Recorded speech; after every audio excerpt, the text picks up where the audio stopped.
Showers గత 2 రోజుల నుంచి కొనసాగుతున్నాయి. మరొక 2 రోజులు కూడా కొనసాగే అవకాశం ఉంది. నిన్న మనకి అత్యధికంగా ఒకచోట హెవీ రెయిన్‌ఫాల్ ఆదిలాబాద్ జిల్లాలో 8 సెంటీమీటర్లు పడటం జరిగింది. మిగిలిన మనకి పశ్చిమ జిల్లాలు సంగారెడ్డి, మెదక్, కామారెడ్డి, మన సిటీ ప్రాంతంలోనూ ఈ అన్ని చోట్ల కూడా 3-5 సెంటీమీటర్ల లోపు వర్షపాతం నమోదైంది. అయితే ఇవన్నీ కూడా క్యూములోనింబస్ మేఘాల వల్ల కాబట్టి ఉరుములు, మెరుపులు, ఈదురుగాలులు 1-2 చోట్ల వడగళ్ల వాన కూడా రిపోర్ట్ అయినట్టుగా మనకి సమాచారం ఉంది. ద్రోణుల ప్రభావం ఏ విధంగా ఉంది సార్? ద్రోణి మనకి తెలంగాణకి ఆనుకుని మరత్వాడ ప్రాంతం నుంచి ఈ కేరళ ప్రాంతం వరకు కూడా కొనసాగుతోంది.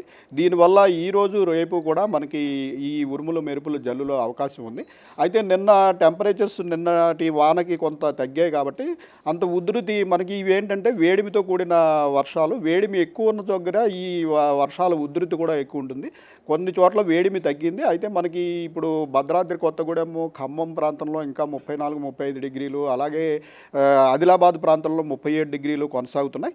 సో ఈరోజు కూడా మనకి చెదురుమదురుగా ఈ ఉరుములు మెరుపులు జల్లులు ఈరోజు కూడా సాయంత్రం రాత్రి కూడా కొనసాగే అవకాశం ఉంది. రేపు కూడా ఈ పరిణామం ఉండే అవకాశం ఉంది. ఏ జిల్లాలకు ఎటువంటి అలర్ట్స్ అనేవి జారీ చేశారు? ఈరోజు ఇంచుమించు రాష్ట్రంలోని అన్ని జిల్లాల్లోనూ కూడా ఇలా చెదురుమదురుగా వర్షాలు పడే అవకాశం ఉంది కాబట్టి రాష్ట్ర వ్యాప్తంగా అన్ని జిల్లాలకి ఎల్లో అలర్ట్ పెట్టడం జరుగుతుంది.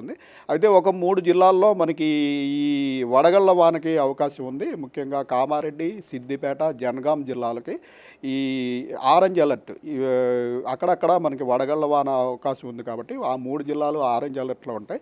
మిగిలిన అన్ని జిల్లాలకి ఎల్లో అలర్ట్ పెట్టడం జరిగింది.